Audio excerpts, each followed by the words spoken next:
سلام بچه‌ها، من واندارم و به اولین ویدیو یوتیوب من خوش اومدید. خب من تا حالا یوتیوب کار نکردم و استرس دارم، اضطراب دارم، هیجان دارم و نمیدونم دارم چیکار میکنم، اما کلی ایده خفن دارم که امیدوارم ازش خوشتون بیاد. توی این ویدیو قرار راجع به استاتیک دخترای کلین گرل و مسی گرل صحبت کنیم و ادعای من اینه که دخترای کلین گرل همون دختر اداییه که جدیداً توی اینستا باب شده. اگه نمیدونید دختر ادایی چیه، دختر ادایی کسیه که روتین خیلی منظم و زندگی خیلی مثبتی داره که نظر عمومی اینه که فیکه. قرار دوستم سحر بیاد اینجا و مقایسه کنیم ببینیم هر کدوم چی هستیم. خب بریم سحر رو بیاریم. مهمون برنامه سحر تشریف آوردن. به نظر شما چه کسایی دختر ادایی ان؟ نفرت. ایشون سحر هستن که قراره راجع به این چیزا با هم دیگه بحث کنیم. من خیلی در مورد این قضیه با واندر اختلاف نظر دارم. با این تفاوت که من 2 روزه میدونم این چیه. خب 2 روزه فهمیده اومده نظرهای محکم. تو داری اشتباه میکنی. این چی؟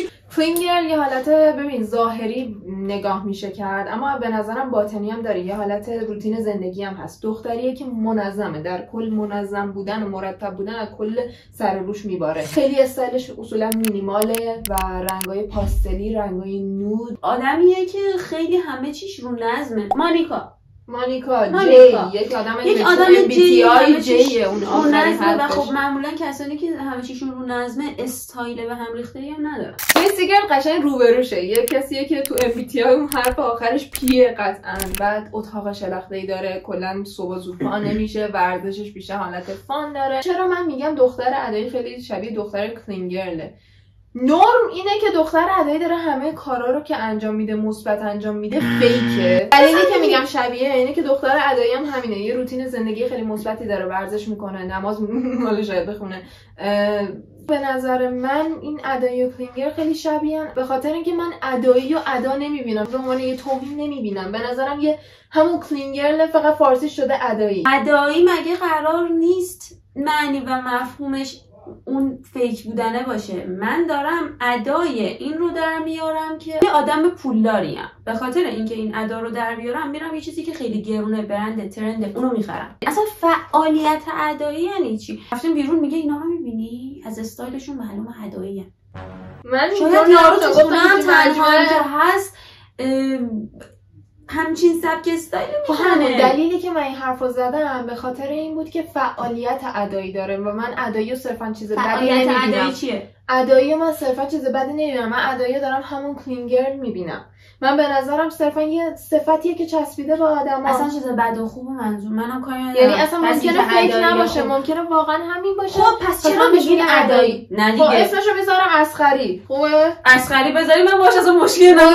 صحبتی مشکل داری؟ مثل پیکمیه. می‌خواستم اینو بگم مثل پیکمیه. پیکمی اصلا از اول یه چیز دیگه بود، شد یه چیز دیگه و الان کاملا اشتباه رواج پیدا کرده. موهای صورتی باشه، چپری داشته باشه، صورتش نازک باشه. چرا این اشتباهه؟ که یه چیزی به نظرت اوکی نیست یا تو نمیتونی بگی چرا یه جامعه یه کلمه رو ساخته داره استفاده میکنه. جامعه رو نمیگم، چرا تو باعث بیشتر شدنش میشی؟ همون مشکل اینه که چرا ادایی وجود داره. آفرین. آره اگر چرا این کلمه وجود داره چرا اون کلمه وجود داره نمیتونی بگی چرا ادایی وجود داره با مفهوم و معنی که خود کلمه داره، ولی آدم‌هایی رو تو دستش قرار دادید که اصلا ربطی به اون معنی و مفهومی که کلمه ادایی چیکار کنه؟ بیاد کار شلخته‌ها رو انجام بده. ادایی درست میگه زندگی مناسبی، اون دقیقاً همون بلاگرایی که زندگی به شدت روتینوار و منظم و خوبی دارن رو انجام میده.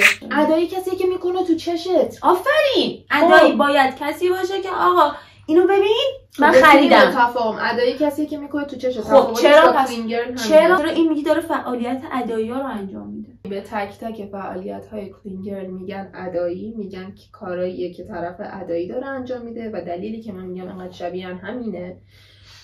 اما به نظر من چیزی که به تفاهم رسیدیم اینه که دختر ادایی میکنه تو چش بقیه. در واقع اصلا ادایی واقعی رو تو نباید بفهمی، چون الکی داره اینو نشون میده بهت. هر دفعه یه دلیلی پیدا میکنه که دختر رو بیاره پایین. خب تو چرا داری به وجود آورد؟ این ادایی به اوکی دیگه استفاده نمیکنه. آفرین. یعنی چی؟ ادایی به وجود آورد که دخترای کسایی که کلا هر دختری تو نوجوانی تو جوانی بیاره پایین، چون جامعه مرد سالاریه.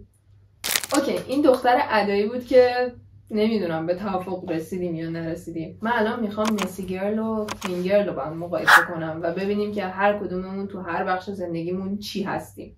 ولی موردی که باید بحث کنیم مثلا میکاپشونه. گرل بیشتر روتین پوستی داره، ماسکشو میذاره، نمیدونم اون روش سرسیاشو میذاره، خیار رو قاچ میکنه میذاره رو چشاش با اینطوری میخوام.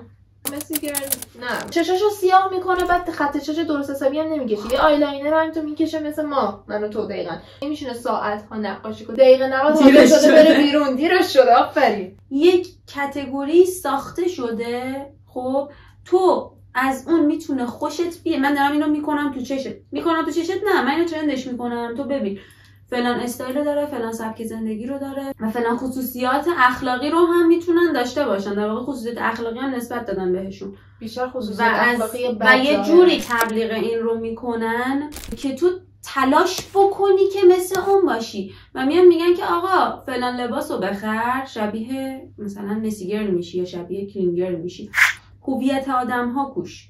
این قضیه در واقع انگار داره تبلیغ میشه. برای چی؟ میتونه برای این باشه که لباس هاشون کسایی که لباس میفروشن راحت تر بتونن بفروشن، کسایی که خب پس تو من واسه همین میگم چرا میری دنبالش، چرا وقت بذاری براش. اولا که این چیزی که تو داری میگی من اصلاح کنم. کلین گرل الان خیلی مدت زیادیه که از موقعی که هیلی بیبر و اینا تا ته کلین گرل رفتن. هیلی بیبر زن جاستین بیبر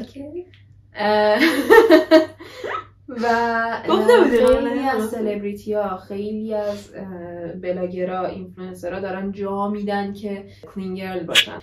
توی مینیمال و کلین گرل بودن به نظر من هویت کامل نابود میشه، چون همه مینیمالن. مینیمال واقعا اونقدی شاخه نداره که بخوای خودتو توش پیدا کنی، اما توی مسی گرل خیلی شاخه‌های زیرین داره و تو میتونی ماکسیمال باشی، میتونی گفتم گرانج باشی، پانک باشی، میتونی فلان باشی و همه اینا به نظرم میتونه زیر مجموعه مسی گرل قرار بگیره. هویت خودتو اتفاقا توی مسی گرل داری. مورد بعدی سرگرمیه. کسایی که کلین گرلن سرگرمی خیلی مثبت و منظمی دارن، میگم مثل یوگا، مثل ورزش، پادکست گوش میدن. احساس میکنم پادکست قشنگ خود کلین گرله. یعنی من هر کاری میکنم نمیتونم برم سمت پادکست. اگه فیلم ببینه کلین گرل شب یه اپیزود، جوری که داداشمه تو نمینی مثلا با ناهارت یه اپیزود مثلا فرندز میبینم با من میشینم سریال اول استارت میکنم تا تهشو میرم، تمام نکنم ول نمیکنم، فعالیتمو شروع نمیکنم. این تفاوت‌ها جور سرگرمیشونه. خب ما اصلا به نتیجه و تفاهم نرسیدیم و مقایسه هامونم تا اینجا رفت، اما من مطمئنم که تو کاتگوری مسی گرل قرار میگیرم، ظاهرم شاید نه خیلی، و تو زندگیت به نظرم شبیه کلین گرلاست و ظاهر نه، مثلا کاملا هپلی داری و خودتی دیگه. الان ما نصفمونه ما هویت نداریم. مثلا جواب سوالاشو بدین تو کامنت. من دیگه واقعا نمیدونم بیشتر از این شاید اطلاعاتم. میگم که آقا هر کس هویت خودشو داره زندگیشو میکنه، سبک زندگیشو داره. آخه اینا میتونن مشابه هم باشه. نه منفی مثبتشو نمیگم. دارم میگم که آدم‌ها بیشتر از اینن. قطعاً. خب یکی که استایلش گرانجه که تا ابد گرانجه، خیلی ادعا دارن میگن با هم موزیکش هم گوش بدی، سبک زندگیت هم باشه، اتاقت هم باشه، اما نه، تو هر گزینه‌ای به نظرم میتونی اون سبک رو پیدا کنی. میتونه زندگیت این باشه، میتونه استایلت این باشه، میتونه میکاپت این باشه. خب ما به نتیجه نرسیدیم، انشالله شما تو کامنت ها به نتیجه برسید. امیدوارم از این ویدیو خوشتون اومده باشه. تا ویدیو بعدی، خدافظ.